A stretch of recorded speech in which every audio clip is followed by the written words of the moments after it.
Urdu novel मसीहा की तीसरी किस्त। वो अपने शानदार ऑफिस में रिवॉल्विंग चेयर पर बैठा गहरी सोचों में गर्क था।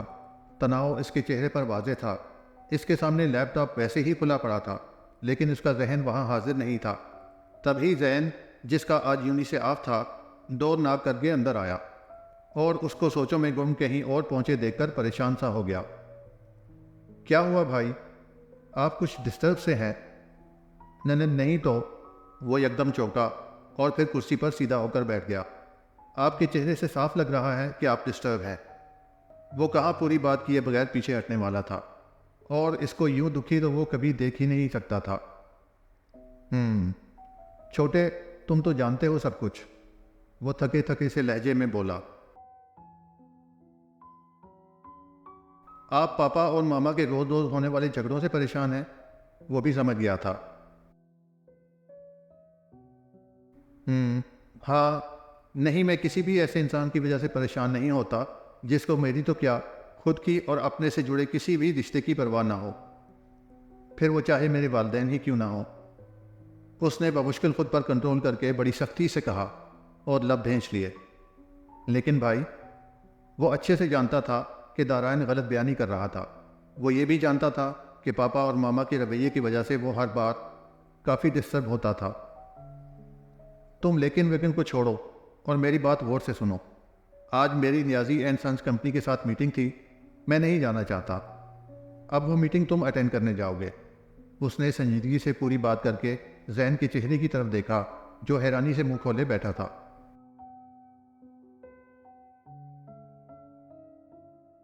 ऐसे मुंह खोलकर बैठने की जरूरत नहीं, घर जाकर तैयारी करो। ये कॉन्ट्रैक्ट हर हाल में हमें मिलना चाहिए। वो संजीदगी से बात कर रहा था। जैन के इनकार का तो अब कोई जवाब ही नहीं बनता था। वो MBA फाइनल का स्टूडेंट था। फ्री वक्त में दारैन इसको भी ऑफिस बुला लेता था, क्योंकि वो इसे भी अपनी तरह मजबूत बनाना चाहता था, और वो भी दारैन के हर काम में इसके साथ साथ ही होता था। लेकिन आज पहली बार वो अकेले ही मीटिंग अटेंड करने वाला था, इसलिए थोड़ा सा हिचकिचा रहा था। भाई, मैं अकेले कैसे? वो थोड़ा परेशानी से मिनमिनाया। देखो जैन, अगर तुम कामयाब इंसान बनकर खुद को किसी आला मकाम पर देखना चाहते हो तो अपने अंदर से ये डर और खौफ निकाल दो। दिल में अज़्म और कुछ कर दिखाने का जज्बा लेकर आगे बढ़ो। भूल जाओ लोगों को और इनकी बातों को। बस इस बात पर ध्यान दो कि तुमने कुछ करके दिखाना है। फिर देखना, एक दिन बहुत कामयाब इंसान बन जाओगे। वो अपनी सीट से उठकर जैन के पास आ गया और इसके कंधे को थपक कर इसको रसान से समझाने लगा, जबकि वो भी बड़े गौर से इसकी बात सुन रहा था। आप ठीक कह रहे हैं भाई, इंशाअल्लाह अब ऐसा ही होगा। मैं पूरी कोशिश करूँगा। दारैन की बातों से इसकी ढारस बंधी थी। वेरी गुड, ये हुई ना बात। वो भी धीरे से मुस्कुरा दिया। ओके भाई, अब मैं चलता हूँ। प्लीज़ आप परेशान ना हुआ करें, सब ठीक हो जाएगा एक दिन। जैन उठ खड़ा हुआ। शायद। तुम 6 बजे तैयार रहना, मैं तुम्हें पिक कर लूँगा, इसने ताकीद की। जैन कमरे से जा चुका था, जबकि वो उठकर खिड़की के पास आ गया और खिड़की से पर्दा हटाकर बाहर देखने लगा। वहाँ ट्रैफिक का बहुत शोर था, बिल्कुल ऐसे ही जैसे आज इसके अंदर भी अजीब सा शोर हो रहा था, जिसको वो चाहकर भी ख़त्म नहीं कर पा रहा था। इसके वालिदैन में काफ़ी दूरियां थीं। उन दोनों में ज़्यादा कसूरवार कौन था, वो ये तो नहीं जानता था, लेकिन इनकी आए रोज़ होने वाली लड़ाइयाँ इसको बहुत ज़्यादा डिस्टर्ब करती थीं। वो जितना भी बेहिस और कठोर बनकर ये सब कुछ इग्नोर करने की कोशिश करता, इतना ज़्यादा इसे महसूस होता था। वो अपनी जगह डिस्टर्ब था और इसके वालिदैन अपनी जगह, लेकिन आज तक किसी ने भी इस डिस्टर्बेंस को ख़त्म करने की कोशिश नहीं की थी। आबिदा मामी अपने कमरे में बेड पर नीम दराज बड़े मज़े से कोई सीरियल देख रही थी, जब वो सुस्त रवि से कदम उठाती उनके कमरे में दाखिल हुई। उनसे कुछ भी मांगते वक्त इसके दांतों तले पसीना आ जाता था, लेकिन फिर भी इनसे मांगना इसकी मजबूरी थी। मामी, बात सुने। हाँ बोलो, अब क्या आफत आ गई है जो तुम यूं मेरे सर चढ़ाई हो? उन्होंने टीवी से नजरें हटाकर इसकी तरफ देखकर बेजारी से कहा, आज जरीना खाला की बेटी आशी की बर्थडे है, उन्होंने मुझे बुलाया है। उसने अपने दोनों हाथों को आपस में मसलते हुए धीमी आवाज में बताया।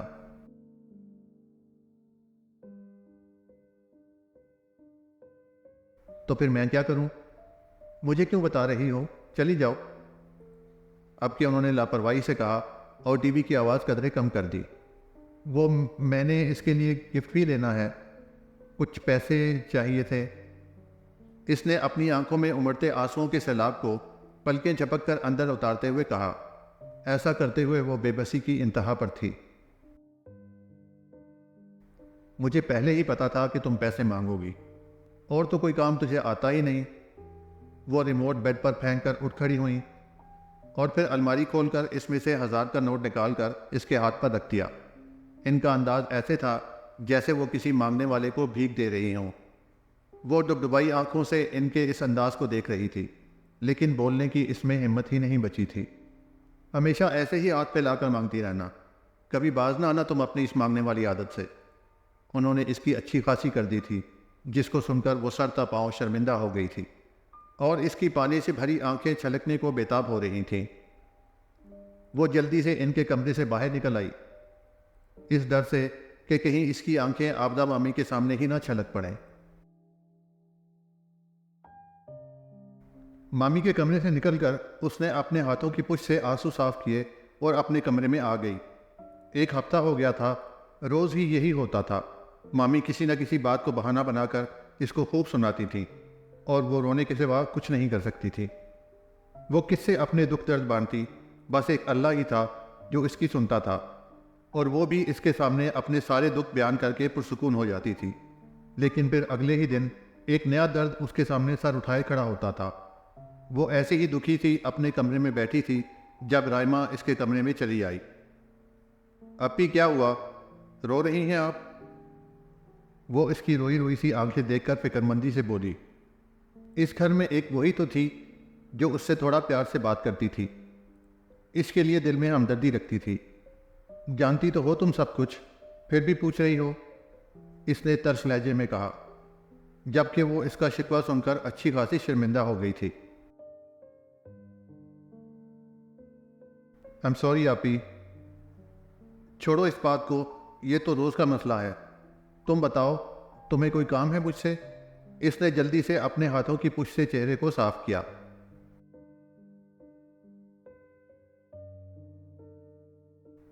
जी, वो मैंने बाजार जाना है, मुझे थोड़ा सा काम है, क्या आप मेरे साथ चलेंगी? इसने अपने आने की वजह बताई। मैंने भी आशी के लिए गिफ्ट लेना है, आज इसकी बर्थडे है, तो इसने कुछ सोचते हुए कहा। तो फिर डन हो गया, आप मेरे साथ बाजार जा रही हैं। मैंने भी कुछ नोट्स कॉपी करवाने हैं और असाइनमेंट पेजेस लेने हैं। हम दोनों ही चलते हैं, अम्मी ने तो जाना नहीं। इसने भी अपनी चीज़ों की लिस्ट गिनवाई। चलो सही है, लेकिन प्लीज़ जाने से पहले तुम मामी से पूछ लो, इसने परेशानी से कहा, क्योंकि अगर इनसे ना पूछ कर जाते तो उन्होंने एक बहुत बड़ा फसाद खड़ा कर देना था। मैं अभी अम्मी से पूछ कर आती हूँ, आप तैयार हो जाएं। राइमा कहकर बाहर निकल गई, जबकि वो फिर से वैसे ही बैठ गई। इसने कौन सा ज़्यादा तैयारी करनी थी, बस शाल ही लेनी थी जो कि इसके पास ही पड़ी थी। कुछ देर बाद राइमा भी आबिदा को बताकर आ गई थी। फिर वो दोनों ही करीबी बाजार चली गई थी। राइमा ने अपना काम किया और इसने आशी के लिए गिफ्ट ले लिया। तकरीबन 2-3 घंटे बाद वो वापस आ गई थी, लेकिन घर आते ही एक नई मुसीबत इसके इंतज़ार में थी। इसरार भाई और नाइमा आए हुए थे। इनकी बेबाक नज़रों से इसको घिन आती थी। उनकी हवस भरी नज़रें उसको अपने जिस्म के आर पार महसूस होती थीं, जिससे उसको बहुत डर और खौफ महसूस होता था। राइमा सीधी आबिदा के कमरे में चली गई थी। ना चाहते हुए भी इसको अंदर जाना पड़ा और उनको सलाम करना पड़ा था।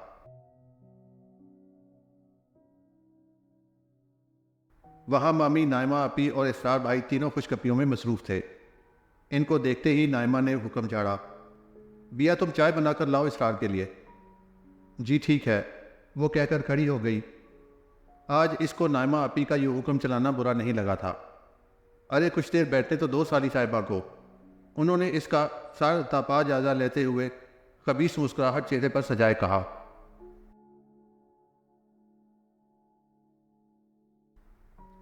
नहीं, मैं अभी बना कर लाती हूँ चाय। कमरे से बाहर आकर इसने शुक्र किया और गिफ्ट अपने कमरे में रखकर दोबारा किचन में चली गई। इसने चाय बनाकर राइमा को दे दी। वो लेकर अंदर चली गई, लेकिन इसने सोच लिया था कि वो अब कभी भी इसरार भाई के सामने नहीं जाएगी। ऐसे ही सोचों में गुम सी वो किचन में खड़ी थी जब आशी ने दीवार के पार से इसको आवाज़ लगाई, बिया आपी, बिया आपी, किधर है आप? अब आ भी जाए, अम्मी बुला रही हैं आपको। वो आशी की आवाज़ सुनकर यकदम चौंकी और किचन से निकलकर सहन में आ गई, जहां दीवार से सर निकाले आशी के साथ जरीना खाला भी इससे गुस्से हो रही थी। अभी आती हूँ खाला, नाइमा आपी आई हुई है, वो संजीदगी से बोली। जल्दी आओ बेटा, वो कहकर नीचे उतर गई, जबकि वो शशोपंज में मुब्तला हो गई थी कि मामी से इजाज़त लेने के लिए कैसे इनके कमरे में जाए। वहाँ तो इसरार भाई अपनी हवस भरी नजरें लिए बैठे थे। वो कुछ देर तो खड़ी सोचती रही, फिर अपने कमरे में चली गई। वो हुलिया सेट करके गिफ्ट उठाकर बगैर किसी को बताए ही आशी के घर चली गई, और यही इससे गलती हो गई थी। इसकी सज़ा क्या होनी थी, ये इसने कभी ख्वाब में भी नहीं सोचा था। जब से वो आशी की बर्थडे से वापस आई थी, तब से ही घर में खामोशी का राज था। इसको आज 2 दिन हो गए थे, लेकिन मामी ने इससे कुछ नहीं पूछा था। इसको ताज्जुब के साथ फिक्र भी हो रही थी। 2 दिन के बाद सफ्तर मामू भी रात को वापस आ गए थे। इन सब की खामोशी किसी बड़े तूफान से पहले की खामोशी लग रही थी, जो इसको अंदर से डरा रही थी। जब भी मामी किसी काम के लिए इसे बुलाती, तो इसका दिल डर के मारे उछलकर हलक में आ जाता था।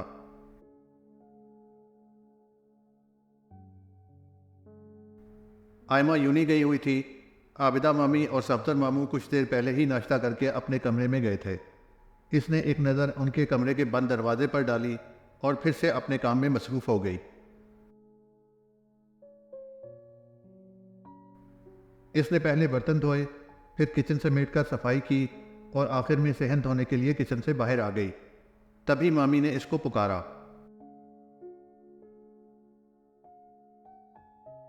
बिया, ओ बिया, इधर आ, बात सुन। पाइप लगाते इसके हाथ यकदम ठटक कर रुक गए।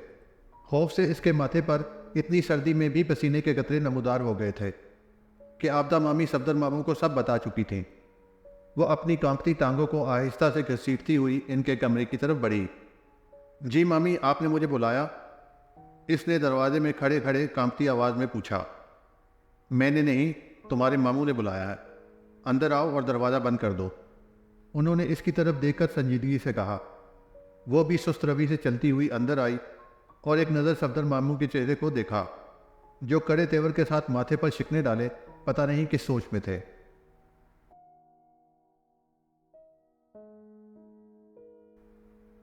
मामू ने मुझे बुलाया, वो हल्का सा बुड़बुड़ाई। तुम परसों रात आशी के घर किसकी इजाज़त से गई थी? उन्होंने बगैर तमहीद बांधे सीधा सवाल किया। वो इनका सवाल सुनकर अंदर से लरज़ गई। जिस बात का 2 दिन से इसको डर था, वही हुआ। मामू को यकीनन आबदा मामी सब कुछ मिर्च मसाले लगाकर बता चुकी थी। इसने एक नज़र मामी की तरफ देखा, जो ऐसे लापरवाही से बैठी थी जैसे इस कमरे में मौजूद ही ना हो। मैं कुछ पूछ रहा हूँ तुमसे। अब वो थोड़ा गुस्से से बोले। वो मैंने किसी को नहीं बताया था। वो मामी के कमरे में आपी और इसरार भाई बैठे थे, तो इसने डरते डरते बताया। अगर इसरार बैठा था तो वो कौन सा गैर था या पहली बार आया था? अगर बताकर तुम चली जाती तो? वो बात करते हुए एकदम से गुस्से में अपनी जगह से उठ खड़े हुए। वो सहम कर 2 कदम पीछे हुई। वो इनको कैसे बताती कि इनकी गंदी नज़रें इसको अंदर तक खाती थीं। घिन आती थी उनको इसरार भाई से। वो मैंने सोचा। बस चुप कर, एक लफ्ज़ भी और मत निकालना अपनी ज़ुबान से। इतनी दफ़ा समझा चुके हैं, लेकिन फिर भी तुम नहीं समझती। बस अब बहुत हो गया, मैंने फैसला कर लिया है। वो इसकी बात को बीच में काट कर करख्तगी से बोले। कैसा फैसला? सफ्तर मामू किस फैसले की बात कर रहे हैं? इसने दिल में सोचा। सगे मामू की बेएतबारी और बेरुखी देखकर इसकी बड़ी बड़ी आंखों में आंसू जमा होने लग गए थे। वो बमुश्किल अपने आंसू रोकती सर झुका गई। कैसा फैसला सफदर साहब? कब से खामोशी से तमाशा देखती आबदा मामी भी चौंक कर बोली।